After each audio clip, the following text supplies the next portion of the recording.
Well, Chinese regulators have summoned the e-commerce giants to a meeting in Beijing to reiterate the need to observe competition and food safety laws, as well as their responsibilities to customers.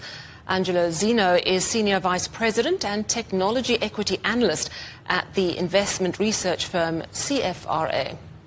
When we look at Alibaba, to your point, grew 7% year over year. It was slightly below our expectations of about 8%, but you look at the numbers here over the last 2 years, it's a really good growth number for Alibaba specifically. And really what's driving the growth is two key areas of their businesses. One is their domestic Taobao and Tmall e-commerce platform, and then of course on the cloud side of things, that is doing extremely well. It's starting to see growth accelerate, grew about 18% year over year.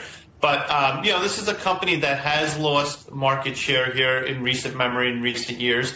But you also have to think about the fact that the e-commerce platform or business within China continues to be a growing business. It is the free cash flow engine for Alibaba in general, so that they can invest in other aspects of their business. So it is losing share, but the fact of the matter for Alibaba is it is still a growth driver for the company, and they are seeing some good operating efficiencies.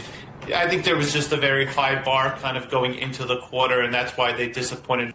Alibaba and JD.com are now both promising 30 to 60-minute delivery time windows in large parts of China, which is astonishing turnaround. Intense competition. They, in fact, had to be reminded to keep the consumer in mind of all of this recently. Just talk to us about this particular aspect of the business. How important is this instant retail drive, and who is the winner? It's all about, right now, we think about two things, right?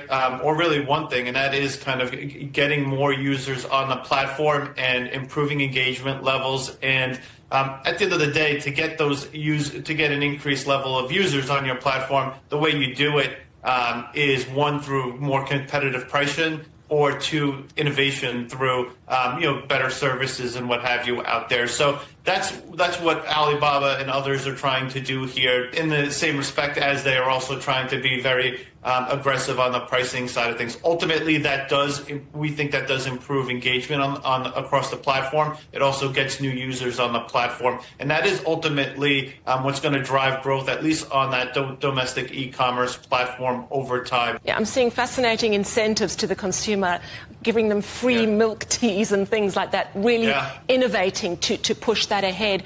If we look ahead to the next 12 to 18 months, where do you see Alibaba likely to put its energy?